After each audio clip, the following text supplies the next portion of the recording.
Well, you might know the Land Cruiser, but if you don't know already, about a month ago I flew to Germany to buy that colossal beast of a van you see behind you. So I thought I'd do a proper introduction, tell you a little bit about it and tell you about the plans that I've got for it.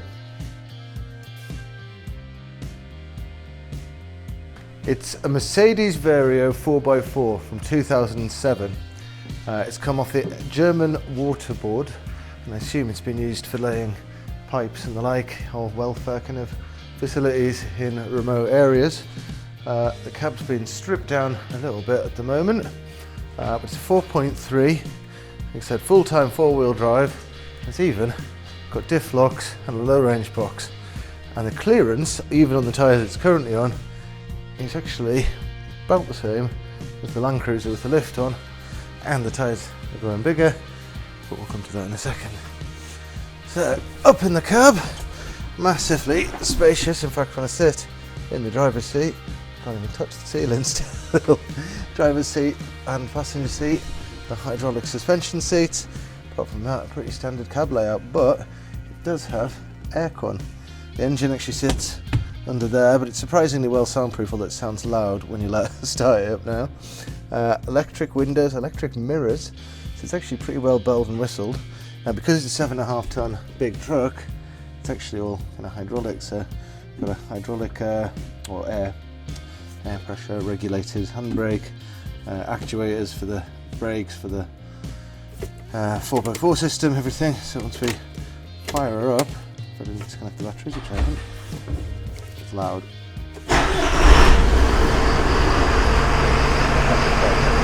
There we go.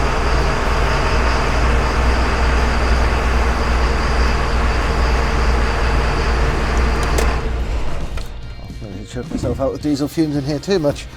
Anyway, on to the rest of the vehicle. So, let me show you the back end first, then tell you about the plans. So the back is huge, and I've currently got the floor all stripped out, ready to start treating the rust on the chassis and on the subfloor here.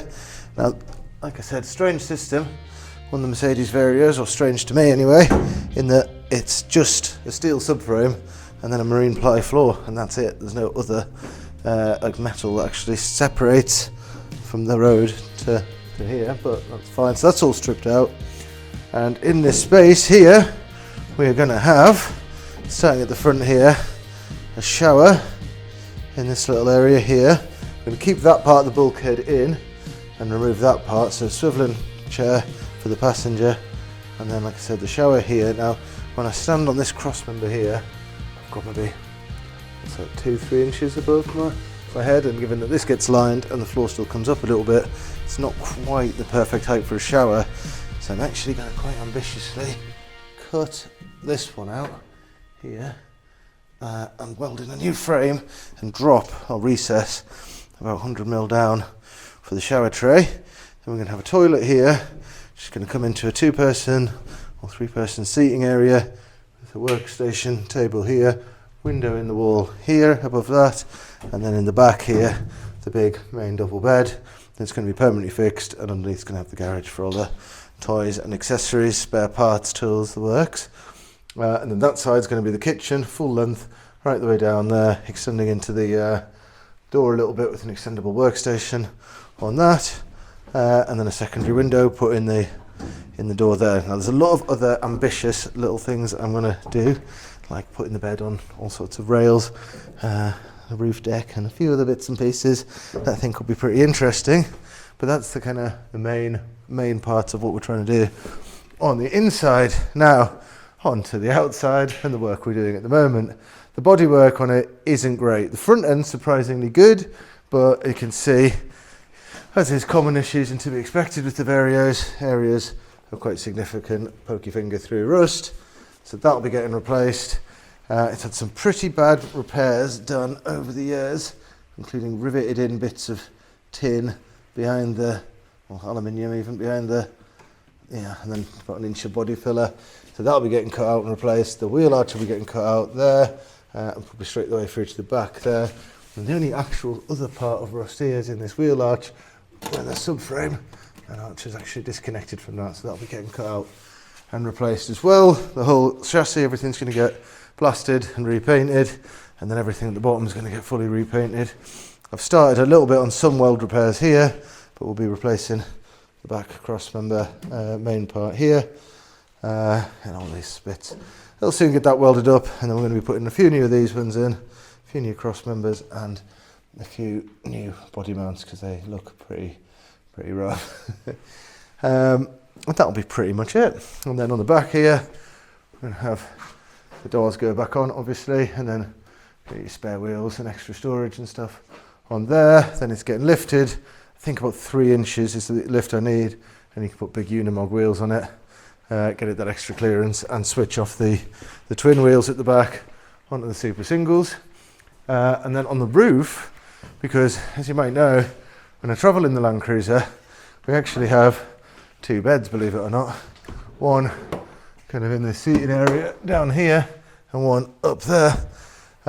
So when I've got family that come out to visit, like last year, my sister came out for 4 months. The year before that, my brother came out for a while. It's always been good to have the 2 separate beds, even if it is still a bit cosy in the Land Cruiser. And I can't really fit that in the interior that I'm building in here. I mean, there'll be plenty of space that you could sleep in, but no permanent second bed. So I'd like to try and adapt some semblance of rooftop tent into a bit of a pop top, or essentially just cutting an access hatch in the underside and making like a surround for it. So the rooftop tent will be on the front. I haven't quite figured that part out yet. That'll have internal access, so you'd have a second bedroom or a guest suite. And then I'll make a custom roof rack for the whole thing, which will have a little decked area at the back to have a little sit and enjoy a sunset from. Not that you probably couldn't enjoy a sunset from every part of the van. But yeah, so the next step at the moment is still just removing all the filler, removing all the rust, welding it up, getting the bodywork tidy, getting all the rust on it completely treated, and then start painting. And then once, in a couple of weeks' time, it's all got painted, because the whole van's going to be the same colour as the Land Cruiser, that kind of desert sandy cream kind of colour. Once that's all painted and all done and all the bodywork's spit shined and looking great, it can go for its testing to officially get imported into the UK, because at the moment it's all still pending it passing an MOT, but it won't because of the rust at the moment. Once that's done and it's imported, we can start on the conversion. But the hope is to have it done by this winter. But I work full-time, and that's full-time with a bit of overtime to pay for the actual conversion at the moment. So I've only really got weekends down here in the warehouse. I'm trying to fit in as many evenings and things as I can, but even still, I'm ambitious, and I like to think I can get this done inside 6 months. But you're going to have to follow along for more to see that, and see if I make anything like that deadline, or if it turns into a nightmare, and I'm still speaking to you in a year without back doors on the big van. But let's see. See you soon.